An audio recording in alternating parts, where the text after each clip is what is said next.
শুরুতেই সংবাদ শিরোনাম। প্রথমেই থাকছে খালেদা জিয়ার মুক্তির জন্য পুত্রবধূ জোবাইদুর রহমান যেভাবে লবিং করছেন, এবং তারপরে থাকছে খালেদা জিয়াকে মুক্ত করার পথ দেখালো আওয়ামী লীগ। এবারে বিস্তারিত। বেগম খালেদা জিয়াকে মুক্ত করতে তৎপর হয়েছেন পুত্রবধূ জোবাইদা রহমান। লন্ডন থেকে সরকারের একাধিক গুরুত্বপূর্ণ ব্যক্তির সঙ্গে জোবাইদা রহমান ফোনে কথা বলেছেন বলে জানা গেছে। এসব আলাপে জোবাইদা মানবিক কারণে এবং চিকিৎসার জন্য বেগম খালেদা জিয়ার সাময়িক মুক্তি চেয়েছেন বলে একাধিক সূত্র নিশ্চিত করেছে। খালেদা জিয়া গ্রেপ্তার হওয়ার 1 বছর 1 মাস পর ডাক্তার জোবাইদা রহমান তৎপরতা নিয়ে রাজনৈতিক অঙ্গনে নানা কৌতূহল সৃষ্টি হয়েছে। উল্লেখ্য, জোবাইদা রহমান পেশায় একজন চিকিৎসক।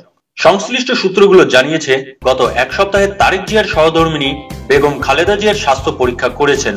এরকম অন্তত 3 জন চিকিৎসকের সঙ্গে কথা বলেছেন। তাদের কাছে জোবাইদা রহমান বেগম জিয়ার স্বাস্থ্যের খোঁজ খবর নিয়েছেন বলে জানা গেছে। ডাক্তার জোবাইদার পরামর্শেই বেগম জিয়াকে বঙ্গবন্ধু মেডিকেল বিশ্ববিদ্যালয়ে নেওয়া হয়নি বলে একাধিক সূত্র নিশ্চিত করেছে। কারাগারে যেসব চিকিৎসকেরা বেগম খালেদা জিয়াকে নিয়মিত দেখেন, তাদের অন্তত একজনের সঙ্গে ডক্টর জোবাইদা রহমানের কথা বলার নিশ্চিত তথ্য পাওয়া গেছে।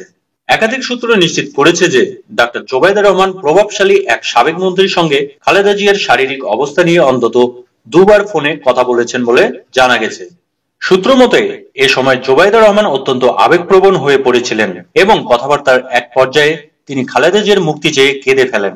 এছাড়াও ডাক্তার জোবাইদা রহমান প্রধানমন্ত্রীর ঘনিষ্ঠ একজনের সঙ্গে কথাও বলেছেন। ডাক্তার জোবাইদা যে কোনো শর্তে খালেদা জিয়ার 1 মাসের মুক্তি চান। সংশ্লিষ্ট সূত্রগুলো জানাচ্ছে, দুজনের কেউই জোবাইদাকে আশ্বস্ত করার মতো কোনো খবর দিতে পারেননি। তবে দুজনেই বলেছেন, খালেদা জিয়াকে সব ধরনের চিকিৎসা সুবিধা দিতে সরকার কোনো কার্পণ্য করেনি।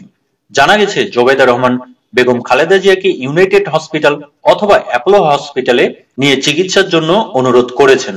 একটি সূত্র বলছে, সরকারের সঙ্গে ডাক্তার জোবাইদা রহমানের আলোচনায় যেন বিঘ্ন সৃষ্টি না হয়, সেজন্য তারেক জিয়া বিএনপির নেতৃবৃন্দকে এখন কথাবার্তায় সংযমী হওয়ার পরামর্শ দিয়েছেন। বিএনপির সিনিয়র যুগ্ম মহাসচিব রুহুল কবির রিজভীকে গতকাল ফোনে তারেক উটকো এবং বাড়তি বক্তব্য না দেওয়ার নির্দেশ দিয়েছেন।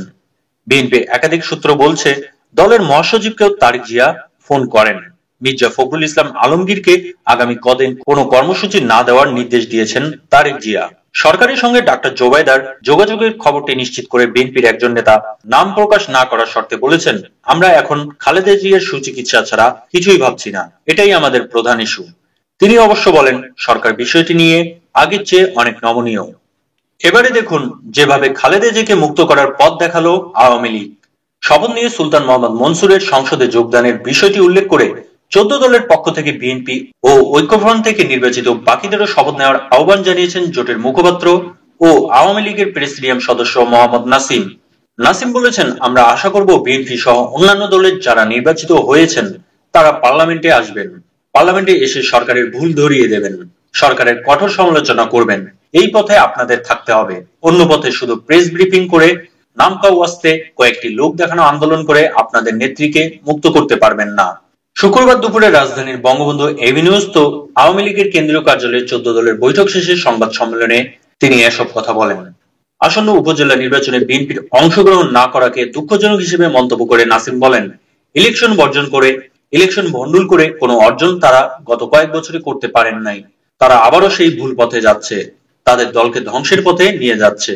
উপজেলার নির্বাচনে বিপুলভাবে জনগণের অংশগ্রহণ করার পরিবেশ নিশ্চিত করতে নির্বাচন সংশ্লিষ্ট সবাইকে কঠোর পদক্ষেপ গ্রহণের আহ্বান জানান সাবেক মন্ত্রী নাসিম। তিনি বলেন, নির্বাচন সুষ্ঠু ও নিরপেক্ষ করার জন্য যা যা করণীয় আপনারা করবেন, এ ব্যাপারে কোনো ছাড় দেয়া যাবে না। কোনো প্রার্থীর মুখ দেখে কোনো পদক্ষেপ গ্রহণ করা যাবে না। 10 তারিখ থেকে ভোট গ্রহণ শুরু হবে। জনগণ যেন সুষ্ঠুভাবে অংশগ্রহণ করতে পারে, নির্বাচন যেন উৎসব মুখর হয়, তার ব্যবস্থা করতে হবে। কারণ প্রধানমন্ত্রী শেখ হাসিনা চান স্থানীয় সরকার নির্বাচন সুষ্ঠু ও নিরপেক্ষ নির্বাচন হবে। এই জন্য তিনি সংসদ সদস্যদের নির্দেশ দিয়েছেন, মন্ত্রীদেরও নির্দেশ দিয়েছেন, স্থানীয় নির্বাচনে কেউ যেন কোনো প্রভাব বিস্তার না করে।